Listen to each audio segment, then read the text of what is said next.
Je partage avec toi ici l'intérêt du sacrifice.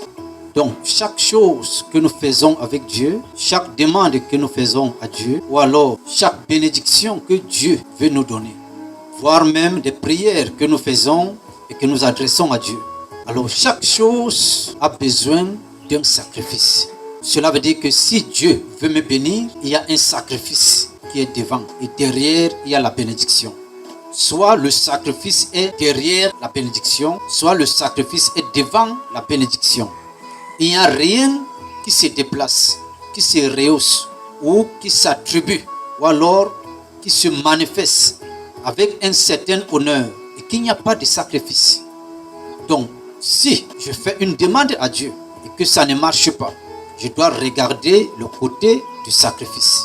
Si j'attends quelque chose à Dieu et que cela n'arrive pas, je dois regarder du côté du sacrifice. Peut-être j'ai déjà prié toutes les formes, faire même les jeûnes et autres. Donc je dois regarder le côté sacrifice, bien aimé. Alors le sacrifice c'est quoi? C'est quelque chose que nous donnons à Dieu. C'est quelque chose que nous présentons, que nous sacrifions. Donc le sacrifice peut être la chose que nous apportons, mais aussi nous-mêmes, nous sommes des sacrifices pour Dieu. Je voudrais même relever quelque chose ici, c'est que le sacrifice de nous-mêmes devant Dieu a de la valeur, plus que toute autre chose que nous pouvons apporter. Ça veut dire que nous sacrifier pour le Seigneur. Et je vais mettre un point dans nous sacrifier là.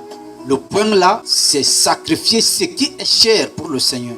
Donc le sacrifice devient valeureux ici lorsque c'est quelque chose qui a de la valeur aussi pour moi, quelque chose que je n'ai pas voulu perdre dans la vie, mais qui appartient désormais à Dieu. C'est ce genre de sacrifice qui relève les défis, qui nous sort de la honte des ennemis. Bien aimé, des personnes que nous voyons là dehors, que ce soit du côté de Dieu ou pas, il y a des sacrifices qui sont passés. Je voudrais te dire que toute personne que tu as vue, qui est en train de vivre la bénédiction de Dieu, qui est en train de vivre une certaine gloire de Dieu, qui est en train de vivre quelque chose qui attire l'attention, comprend qu'il y a un sacrifice qui est passé quelque part. Alors, ne vois pas directement le péché de la personne. Ne vois pas directement le mal que la personne a commis avant d'avoir ce qu'elle a. Donc, au lieu d'imaginer les choses, c'est mieux que c'est l'Esprit de Dieu qui te convainc. Donc, je veux dire que du côté de Dieu, que ce soit des serviteurs de Dieu, des servants, des envoyés, des chrétiens, qui vivent certaines gloires, qui vivent certaines bénédictions, on doit comprendre qu'il y a un sacrifice qui est passé quelque part. Même si nous n'avons pas vu, peut-être le sacrifice est passé depuis et il vit la récompense. Peut-être lui-même, il est un sacrifié pour le Seigneur que nous ne connaissons pas. Donc, au lieu de condamner vite la richesse ou alors la gloire, au lieu de condamner vite certaines bénédictions que les uns des autres peuvent vivre, je préfère, parce que là, nous pouvons être conduits à un péché, parce que nous ne connaissons pas la vie des personnes. Donc, il est mieux que nous soyons prudents, parce que ce qui est vrai, toutes ces bénédictions ne viennent pas de Dieu. Mais ce n'est pas à nous de les condamner ou de les juger. Ce que nous devons comprendre, même si cela n'est pas venu de Dieu, il y a des sacrifices qui sont passés. Ils ont vécu, ou alors ils ont fait des sacrifices, ou alors sont des sacrifiés. Donc, bien aimés, pour nous, les enfants de Dieu, il y a par moments, nous vivons des périodes compliquées. Il y a par moments, nous vivons des épreuves, des tentations et beaucoup d'autres choses, des tribulations, la sécheresse. Dieu laisse souvent ça parce qu'il veut nous introduire dans un sacrifice. Il y a quelque chose que nous devons décrocher, mais qui demande le sacrifice. Bien aimé, nous avons besoin de nous sacrifier. Quelle est la chose la plus chère que tu vas sacrifier à Dieu? De toi-même.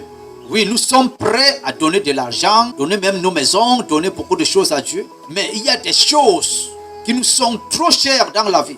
Vous voyez, bien aimé, dans l'autre côté du monde secret, nous allons voir par moments, il y a des personnes qui sacrifient des pieds, des mains, ils sacrifient leur virginité, ils sacrifient les entrailles, ils sacrifient la tête, ils sacrifient le cerveau. Des choses qu'on ne doit pas manquer dans la vie. C'est ça qu'ils sacrifient. Là où il y a leur joie, c'est là où on demande. Là où ils ont déposé leur joie, c'est ce qu'on demande. Et nous, les enfants de Dieu, nous devons sacrifier quoi? Bien aimé, quelle est la chose la plus chère?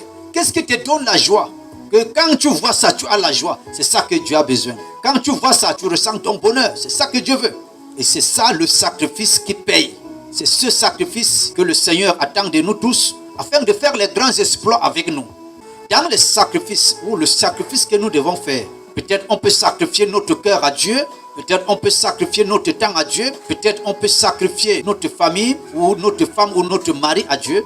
Mais au-delà de cela, nous devons comprendre que ce sacrifice ne peut devenir cher pour Dieu que lorsque nous vivons derrière ce sacrifice la peine.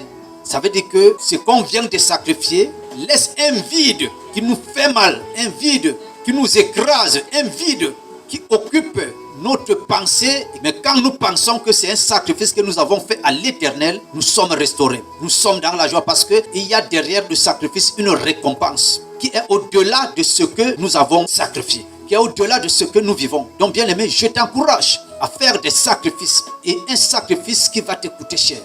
Pendant que nous attendons des choses à Dieu, nous devons penser au sacrifice. Et chaque chose que nous attendons, nous devons savoir qu'il y a son sacrifice aussi. Chaque chose que nous demandons à Dieu, il y a aussi son sacrifice. Si nous demandons le travail à Dieu, il y a un sacrifice. Si nous demandons le mariage à Dieu, il y a un sacrifice. Si nous demandons de l'argent à Dieu, il y a un sacrifice. Chaque chose que nous attendons que Dieu va nous donner, il y a un sacrifice. Et un sacrifice qui doit être valeureux devant Dieu. Bien-aimé, je t'encourage parce que c'est un chemin de bonheur. Je t'encourage, c'est un chemin de grâce. Bien-aimé, je ne sais pas, tu peux comprendre et tu peux savoir ce que tu peux sacrifier à Dieu. Dieu attend des bonnes choses, des choses que nous tenons sur la terre, des choses que nous valorisons. C'est ça que Dieu attend que nous lui donnons comme sacrifice. Parce que Dieu est le Dieu des récompenses. Dieu ne nous trompe pas. Dieu ne nous ment pas. Dieu ne nous escroque pas. Mais Dieu veut notre bonheur. Mais nous devons comprendre que le bonheur attire aussi le bonheur. Le bon attire le bon. Nous rendons gloire à Dieu. Que Dieu te bénisse, qu'il te donne la force de le faire. Et que le Seigneur te bénisse encore. Au nom de Jésus. Amen.